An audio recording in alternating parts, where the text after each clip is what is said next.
back at it today with another video, as today we're going to be looking at 5 players who have come out of nowhere this season. Pretty simple concept, so let's get right into the video. The first player I want to talk about today is Spencer Steer of the Cincinnati Reds. As we all know, the Reds have been one of, if not the most exciting and surprising team in baseball this year, and Steer has been a big part of it. On the year, he's hitting .271 with 10 home runs, 7 stolen bases, and an .823 OPS. And these numbers are very impressive considering last year as a rookie, Steer only hit .211 with a .632 OPS. So for Steer to go from an unplayable major league player last year to a borderline all-star this year is very impressive. If Steer keeps up this pace, he is going to hit over 20 home runs, steal over 15 bases, and he's going to be a huge piece of the Reds' success if they want to make the postseason and win the division. Moving on to the next player, I have Brent Rooker of the Oakland A's. Now, Rooker did get off to an incredibly hot start to the season, and he has cooled off quite a bit. But even with the prolonged cold stretch, Rooker is still posting numbers that are far better than his career numbers in the big leagues. As we stand today, Rooker is hitting .247 with 13 home runs and an .824 OPS. He's been one of the few bright spots on the Oakland A's this season, and if he keeps it up, he's going to come close to 30 home runs, which is something that prior to this season, no one was expecting.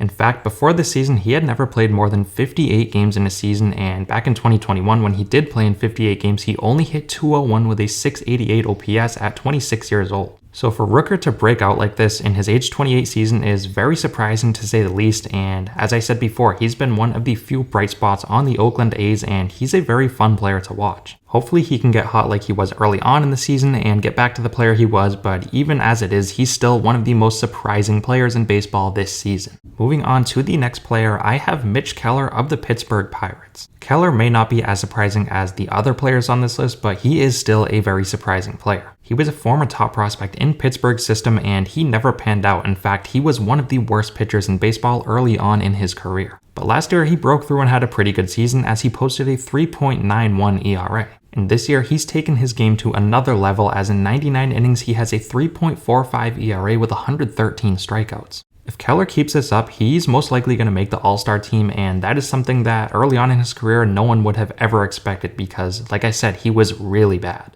So while Keller is very surprising, he's not quite as surprising as the other players on this list because last year he was pretty decent, but this year he has still taken a huge step forward. Moving on to the next surprising player, I have Yennier Cano of the Baltimore Orioles. Cano has been a pleasant surprise for the Orioles. In fact, he may be the most surprising player in baseball this season. Last year as a rookie, Cano was really bad as he posted an 11.5 ERA.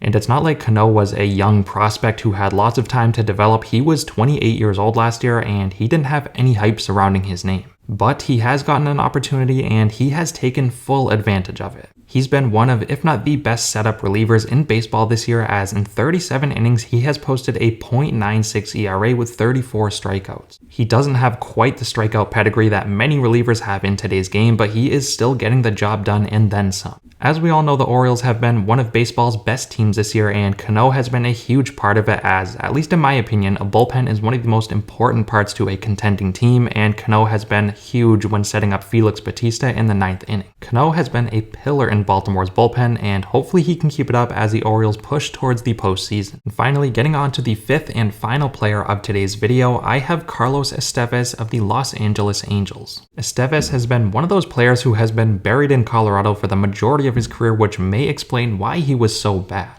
He did show flashes of potential here and there, but he couldn't put it together as he was very inconsistent. But obviously, since leaving Colorado, he has been a very good reliever as in 31 innings this year, he's posted a 1.74 ERA while locking down 19 saves. And at least in my opinion, the Angels' willingness to give him the 9th inning role is more surprising than his good play. With how up and down he was throughout his career in Colorado, I just didn't really understand why he was getting a chance in the 9th inning, but clearly the Angels were right with that call. Estevez's great play doesn't necessarily surprise me too much because pitchers are notorious for leaving Colorado and having career years. One example here is John Gray with the Texas Rangers. But still, Estevez has been extremely impressive this year, and he has really come out of nowhere to be one of the best relievers in baseball on a contending Angels team. Alright, so that's going to wrap today's video up. Let me know what you guys think down below. As always, thank you guys so much for watching, and I'll see you next time.